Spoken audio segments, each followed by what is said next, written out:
just finished that track workout. That was absolutely brutal. I think it was probably one of the toughest track workouts I've done in a while. Those 1.2Ks took it out of me, man.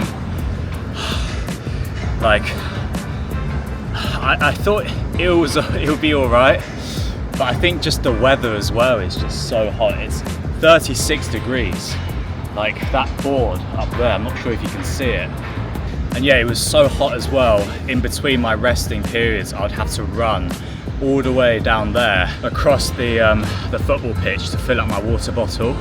And then on the third rep, I needed to go to the toilet as well. So yeah, that was really good. In terms of the rest of the day, we were actually really close by Repulse Bay. So I think I want to go to the beach and literally just jump in the water. Apparently it's really quiet on the weekdays, so I'm going to go check it out and yeah, just relax. I'm going to get the lift because my legs are sore.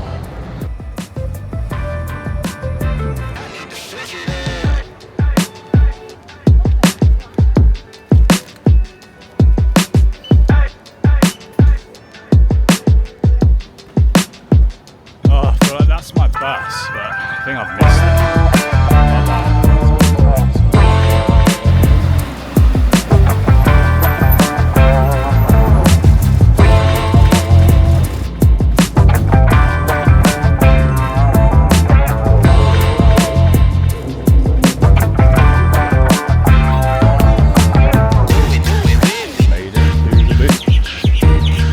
Wow, how empty it is on a Monday morning.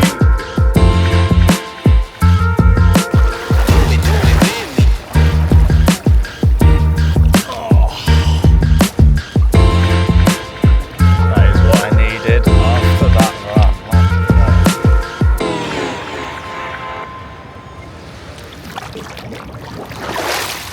run. Alright, so we have made it to Repulse Bay and it's a lovely, lovely beach. So chilled on a weekday, like there's pretty much nobody here, and yeah, just really enjoying myself. I think, as I mentioned in my previous video about how I was a little bit anxious about, you know, doing content full time and everything. I think maybe, you know, the first week of moving somewhere is always quite tricky. Like you're just getting into the swing of things. You know, the time difference isn't right, so probably you're not sleeping very well, and it just takes a while to meet up with people and sort of discuss your plans and what your ambitions are. And yeah, over the last, let's say, 4 days or so, it's Monday, so much has happened, you know, like the Shelter Athletics run club that I go to, got to know the founder of it, Jason Lamb. Shout out to you if you're watching this.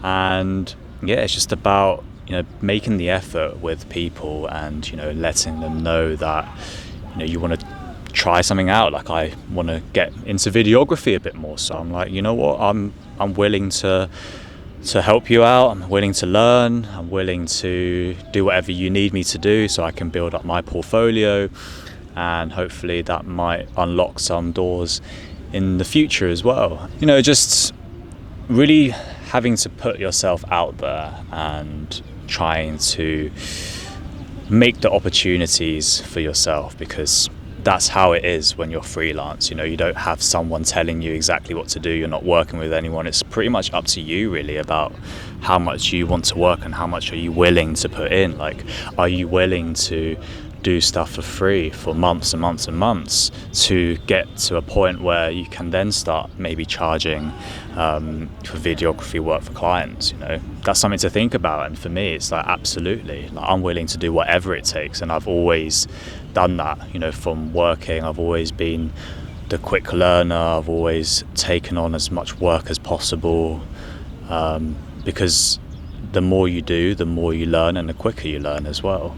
So yeah, there's about a month left, and you know, a lot can happen in that time. And Hong Kong, I really do feel, you know, people are willing to help you out, and if you aspire to do something, they might point you into the right direction. They might tell you to meet up with someone that they know, and that's just so nice. You know, in London, I think it's a little bit tough. Not that it doesn't happen, but I feel like people are a little bit more hesitant to point you into the right direction, because probably there's just so many people in London, whereas in Hong Kong there's very few creatives here.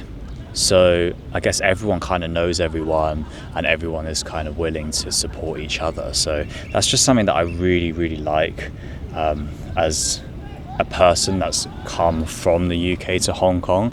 I'm not too sure how it is if you're born in Hong Kong. I can't really speak about that, because I know, you know, people's experiences might be a little bit different with anything. I'm also very fortunate as well that I have a platform, so maybe people are more willing to, you know, help me out a little bit more as well. I'm very aware that that could be the case, because, you know, a lot of my work is on my social medias, so, you know, they can literally see that. It's essentially my portfolio as well, and if they like what they see, then, you know, they've already got some evidence that, you know, I can shoot content, I can speak in front of the camera, I can do blah blah blah blah blah. So yeah, good stuff.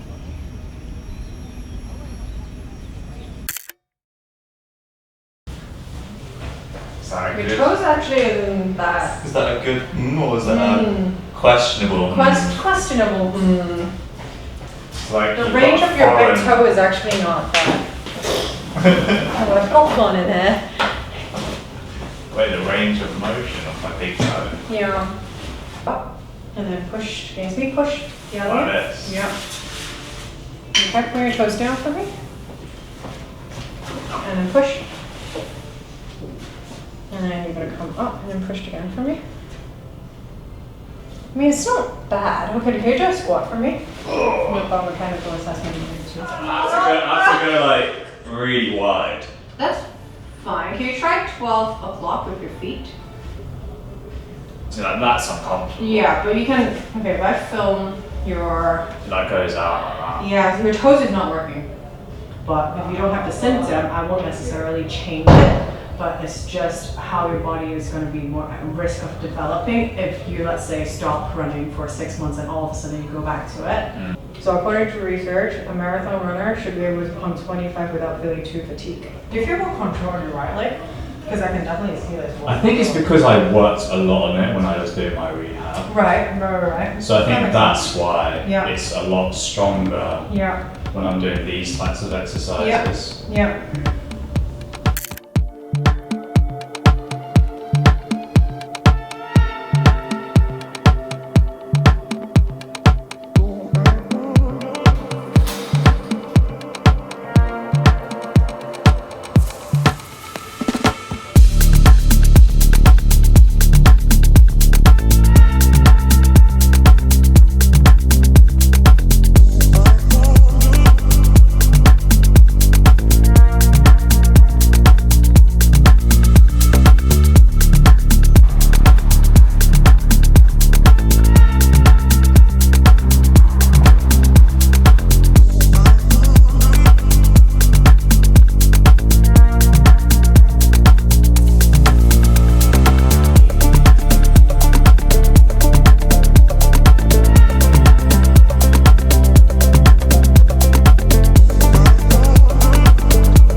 I've been increasing my running volume decreasing. Yeah, a week.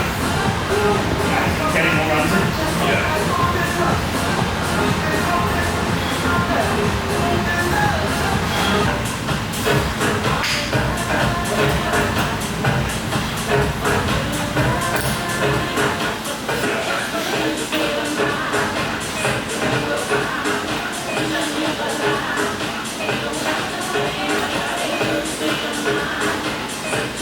It's the community aspect, I think, that drives the brand. More so now. I think before, you just get away with not really doing much community. I think nowadays, have to have that part of something. Yeah, it's like, they want to feel like they've a lot of friends. And they just kept posting it together, making content together. And I think that just drives the illusion of, oh wow, there's like something here. And they never really posted it. It's almost quite nice. It's just a very Yeah. I think Instagram, for example, is the reason why YouTube has an attentive audience. That people, like especially young men, they watch YouTube. Yeah. Instagram, the audience is not attentive. No. They don't. They consume visual, aesthetically pleasing visuals, but not information. Yeah. And no one's really captured or like scrolling more than 3 tiles, you know? Yeah. Like, I find it hard with Instagram. Yeah. Like YouTube, I enjoy a lot more. Yeah. Because you can really take the time to like get out what you want to say. Because I also, as in like, I consume YouTube, as in like, I find it fun. I watch my football highlights on there. I like watching people talk about football. I like watching conspiracy theory stuff, like whatever it is. Like, but I'm still, it has my attention when I watch. And Instagram doesn't. Yeah, Instagram's just like, you're doing something else, you're just flicking through it. Exactly. But it is a credibility tool.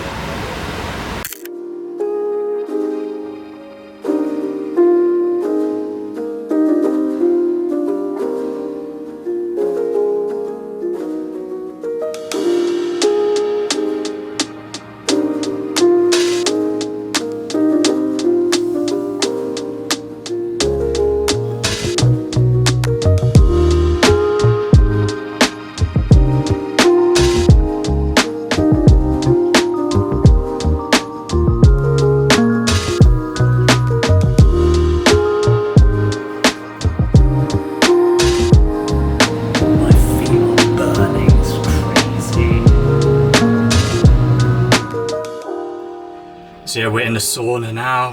Definitely couldn't take any more of that cold plunge. I might go back in one last time, but my feet were just burning even from like 10 seconds in. So I really don't know how people can do cold plunges so much.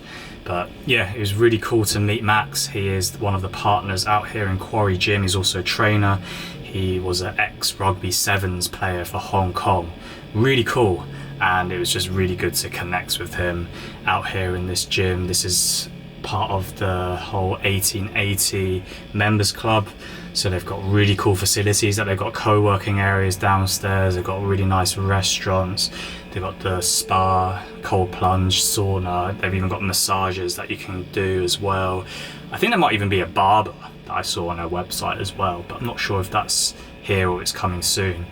But yeah, it's just really cool to connect with like-minded people who are kind of like doing their own thing, looking to get into content as well, just sharing ideas, sharing experiences.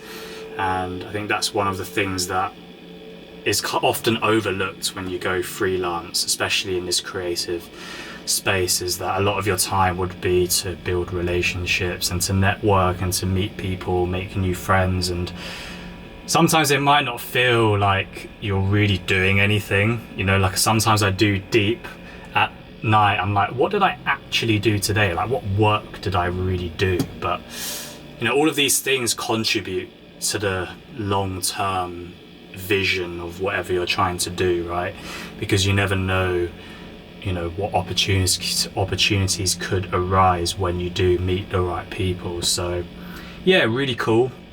I definitely think I'll see him soon as well.